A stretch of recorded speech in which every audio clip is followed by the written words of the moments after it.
Your longest lasting battery. You might have one in a watch or a TV remote control that's kept going for more than a year or so. Well, British scientists have topped that and then some by inventing a power source that could last thousands of years. The secret is to squeeze a little bit of atomic energy into a diamond.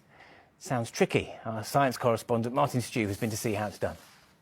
Yeah, the reporting here is pretty bad. They go on to say that this has never been done before. That's not true. They talk about replacing lithium-ion batteries or alkaline batteries. That's never going to happen.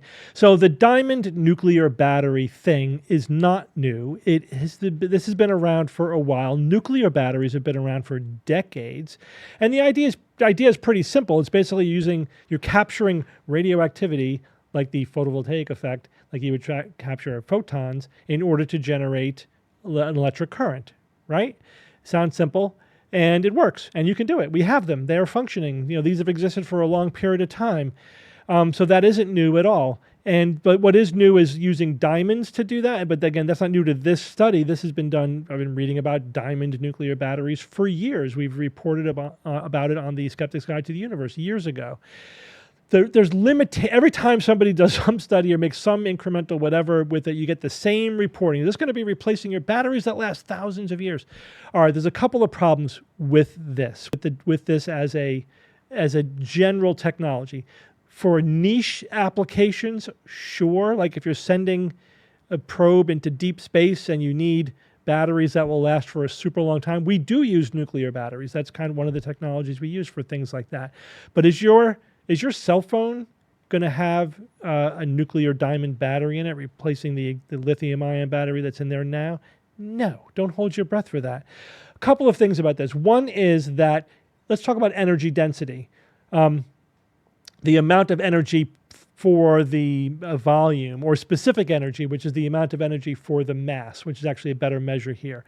The specific energy for a nuclear battery is directly proportional to the amount of energy that it could put out at any one time, because we're talking about the half-life of whatever nuclear material. Here they're talking about carbon-14. They say it has a half-life of about 5,000 years. So in 5,000 years, your battery will be half as strong as it is today. But they don't tell you that it produces a negligible amount of current. Why? Because it's only, in order for that half-life to last 5,000 years, to have a 5,000-year half-life, you have to have very rare, radioactivity, right? You're not putting out a lot of radioactivity. If it was producing a lot of radioactivity, the half-life would be shorter. So that's your choice. A short half-life with a lot of current, or a long half-life with very little current. And the longer the half-life, the less the current that it's going to generate. There's no way around that. It's math. And this all directly relates to mass, right? Because the half-life is like how many nuclear decay events are we going to have per amount of molecules, per mass, basically. So you just can't get around it. So this little wafer of diamond with some little bit of carbon-14 in there, I guarantee you, is generating a teeny tiny itty bitty amount of electricity. That's not going to be something that can power your cell phone.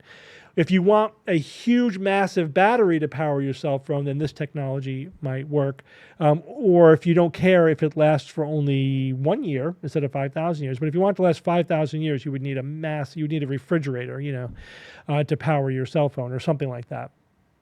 So it's not going to work for that reason. The other thing is, it's kind of hard to make these elements, to make the radioactive elements that they want to use, like carbon-14. They're expensive, so this is not the kind of thing we're going to be mass producing anytime soon.